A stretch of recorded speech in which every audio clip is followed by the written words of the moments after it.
Hi everyone, welcome to AIDAO free education cell. मैं हूं मनीष कुमार और आज की इस वीडियो में हम लोग डिस्कस करेंगे अबाउट श्रम सुविधा पोर्टल। जी हाँ, आज की इस वीडियो में हम लोग श्रम सुविधा पोर्टल के बारे में जानेंगे, क्योंकि ये जो टॉपिक है सेकेंड क्लास जो मैथ सर्टिफिकेट है उसके एग्ज़ाम में पूछा भी गया इस बार। तो हो सकता है कि आपको इंटरव्यू में ये सवाल आपसे पूछ दे कि व्हाट इज़ श्रम सुविधा पोर्टल, इसके बारे में आप क्या जानते हैं। तो उसी को मद्देनज़र रखते हुए आज की इस वीडियो में हम लोग श्रम सुविधा पोर्टल के बारे में जानेंगे। तो चलिए वीडियो को स्टार्ट करते हैं। सबसे पहले जान लेते हैं कि व्हाट इज़ श्रम सुविधा पोर्टल। श्रम सुविधा पोर्टल आखिरकार होता क्या है। तो ये एक वेब पोर्टल है, ठीक है। यहाँ पे मैं कलर चेंज कर लेता हूँ। तो बेसिकली ये एक वेब पोर्टल है जो सभी जो लेबर कॉम्प्लायंस है, यानी जो श्रम के जो सुविधाएं हैं उनको एक सिंगल प्लेटफॉर्म में लाने के लिए एक वेब पोर्टल है, ठीक है। इसका काम क्या है, इसको जानने से पहले थोड़ा ब्रीफ लॉज के बारे में जानेंगे इंडिया की सिनेरियो के ऊपर कि लेबर के लिए क्या क्या यहाँ पे इंडिया में लॉज है, उसको थोड़ा जानेंगे। तो अगर बात करते हैं सिर्फ इंडिया की, तो इंडिया में मिनिस्ट्री और लेबर एम्प्लॉयमेंट, सेंट्रल गवर्नमेंट और साथ ही साथ स्टेट गवर्नमेंट द्वारा रेगुलेटेड 40 से भी ज़्यादा लेबर लॉज हैं। तो इन लॉज को कंप्लाई करना काफ़ी टाइम कंज्यूमिंग होता है और काफ़ी टेडियस यानी थकाव भी होता है। नतीजन क्या होता है कि एम्प्लॉयर्स अक्सर इसका ठीक से अनुपालन नहीं कर पाते हैं और इसके अलावा कर्मचारियों को भी ये नहीं मिलता है कि इन कानूनों के तहत उनका क्या हक है, वो भी कभी कभी नहीं मिलता है। तो इन सब प्रॉब्लम को सॉर्ट आउट करने के लिए ये पोर्टल बनाया गया है। आप देख सकते हैं यहाँ पे इंडिया में बहुत सारे लॉज हैं। अप्रेंटिस एक्ट ये है, तो आप देख सकते हैं payment wages act, factories act, ये पेमेंट बोनस एक्ट, बहुत सारे जो एक्ट हैं, ठीक है, यहाँ इसमें इंक्लूडेड हैं। आप देख सकते हैं कि आप श्रम सुविधा पोर्टल से क्या कर सकते हैं, आप ऑनलाइन रजिस्ट्रेशन कर सकते हैं, लाइसेंसिंग कर सकते हैं, एनुअल रिटर्न भेज सकते हैं। माइनिंग की बात करें तो आपको पता है कि रेगुलेशन नंबर 3 में एनुअल रिटर्न बताया गया है और साथ ही साथ रूल नंबर 29T में भी बताया गया एनुअल रिटर्न माई सिविल के अकॉर्डिंग, और VT रूल्स में भी है एनुअल रिटर्न। तो ये जो एनुअल रिटर्न है वो जो DGMS को हमको भेजना होता है, चीफ इंस्पेक्टर को जो भेजना होता है, वो भी अब माध्यम से यानी इलेक्ट्रॉनिक माध्यम से आप श्रम सुविधा पोर्टल से भेज सकते हैं। इसके अलावा ये क्या करता है, ये जो भी इंस्पेक्शन है और जो रिपोर्टिंग का जो व्यवस्था है उसको एक सेंट्रलाइज्ड और कंप्यूटराइज्ड फॉर्म में रखता है, ठीक है, जिससे टाइम बचते हुए भी हम लोग इसका सही से आकलन कर लेते हैं और जो भी इसके रिस्क हैं उसको भी हम लोग क्या है मॉनिटर कर सकते हैं। इसके अलावा ये जो इंडिया में जो स्टार्टअप जो करना चाहते हैं उनके लिए ये सेल्फ डिक्लेरेशन फॉर्म भी आप इससे अप्लाई कर सकते हैं। तो इतने सारे फीचर्स इस वेब पोर्टल में हैं।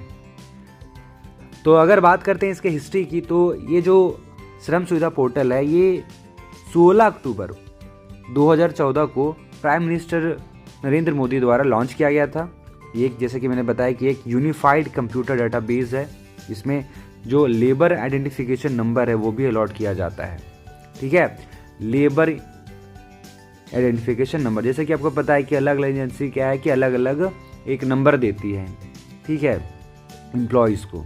अभी क्या है कि इनका ये प्लान है कि सभी एम्प्लॉयज़ को एक कॉमन नंबर दिया जाए, जिसे यहाँ पे लेबर आइडेंटिफिकेशन नंबर यहाँ पे नाम दिया गया है, जिससे उस नंबर से सभी प्लेटफॉर्म पे यानी जो भी सुविधा उसको लेनी है बस उसी नंबर से सारा का सारा उसमें लिंक हो जाए, ये इसका प्लान है, ठीक है। इससे क्या होता है कि जो इंस्पेक्शन का जो सिलेक्शन सिस्टम है वो सेंट्रलाइज्ड और कंप्यूटराइज्ड हो गया है, ठीक है, और साथ ही साथ रजिस्ट्रेशन भी यूनिफाइड हो गया है। रिटर्न भी आप एक साथ इकट्ठे भेज सकते हैं, एक ही कंप्यूटर में भेज सकते हैं, ऑनलाइन लाइसेंसिंग कर सकते हैं, और जो अनुपालन है लॉज का वो भी आसान हो गया है, जिससे ईज़ ऑफ बिजनेस, ठीक है, भी ईज़ ऑफ बिजनेस में भी काफ़ी इम्प्रूवमेंट हुआ है, ठीक है। कुछ डाटा देख लेते हैं। 2018 का ये डाटा है, अक्टूबर या नवंबर का। तो 2014 में तो ये लॉन्च हुआ है, ठीक है, 2014 में लॉन्च हुआ है। लॉन्च होने के बाद 2018 तक देखिए यहाँ पे LIN जो है, ठीक है, डाटाबेस में इतना इस्टेब्लिश हो चुका है। इंस्पेक्शन का स्टेटस जो है आप देख सकते हैं, यहाँ पे आप देख लीजिए सिस्टम जनरेटेड इंस्पेक्शन में यहाँ पे इंस्पेक्शन कितना है, 2,27,304। CAIU इंस्पेक्शन कितना है, इतना है। इमरजेंसी इंस्पेक्शन भी आप देख सकते हैं। नंबर ऑफ रिटर्न्स भी देख सकते हैं। ESIC और EPFO भी यहाँ पे आप देख सकते हैं कि कितना ग्रांट हुआ है रजिस्ट्रेशन, ठीक है, और लाइसेंस भी आप देख सकते हैं कितना इशू हुआ है। तो ये सारा चीज़ जो है वो श्रम सुविधा पोर्टल के तहत ही हुआ है। इसका वेबसाइट भी आप देख सकते हैं https, ठीक है, shramsuvidha.gov.in। इसमें लगभग 16 लॉज जो हैं वो इंक्लूड हैं, ठीक है, लगभग 16 लॉज, ठीक है। ये मैं जो वीडियो बना रहा हूँ हो सकता है उससे ज़्यादा भी लॉज फ्यूचर में इसमें जोड़ दी जाए, बट 16 लॉज अभी इसमें क्या है कि इसमें कवर्ड हैं, जैसे कि payment of wages act, minimum wages act, contract labour act, ठीक है, ये सारा इसमें इंक्लूड है।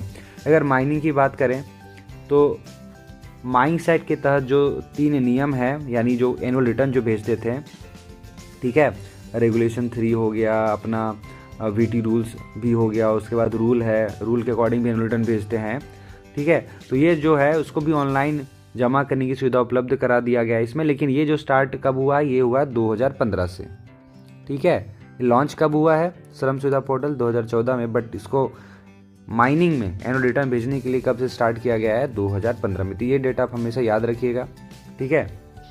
आप देख सकते हैं इसके तहत आप ESIC, मैं कलर चेंज कर लेता हूँ, ESIC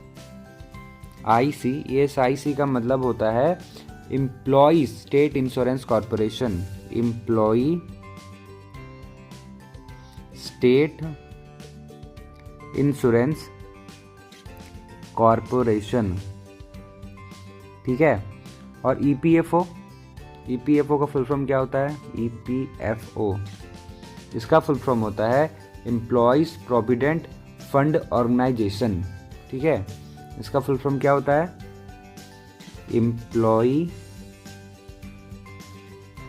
प्रोविडेंट फंड ऑर्गेनाइजेशन, ठीक है, यानी जो बेसिकली PF से रिलेटेड जो है वो ऑर्गेनाइजेशन है। तो इसके लिए भी क्या है कि अब रजिस्ट्रेशन सिर्फ एक ही ऑनलाइन फॉर्म के माध्यम से अब हो जाएगा। पहले क्या है कि ESIC के लिए अलग लगाना पड़ता था, ठीक है, फॉर्म अलग अप्लाई करना पड़ता था, EPFO के लिए अलग अप्लाई करना पड़ता था। अब सिंगल ऑनलाइन फॉर्म के माध्यम से दोनों का काम यहाँ पे हो जाएगा। इसके अलावा जैसे कि मैंने बताया कि यहाँ पे सर्टिफिकेट भी इशू किया जाता है इसमें। तो आप देख सकते हैं कि बहुत सारा सर्टिफिकेट और रजिस्ट्रेशन और लाइसेंस जो है एम्प्लॉयर्स को और साथ ही साथ कॉन्ट्रैक्चुअल्स को यहाँ पे प्रोवाइड किया जाता है श्रम सुविधा पोर्टल के माध्यम से। जैसे कि आप देख सकते हैं ये जो एक्ट है, कॉन्ट्रैक्ट लेबर एक्ट 1970, इसके अधीन जो भी सर्टिफिकेट ऑफ रजिस्ट्रेशन होगा, लाइसेंस होगा, वो इसके अकॉर्डिंग क्या है कि यहाँ पे इशू होता है।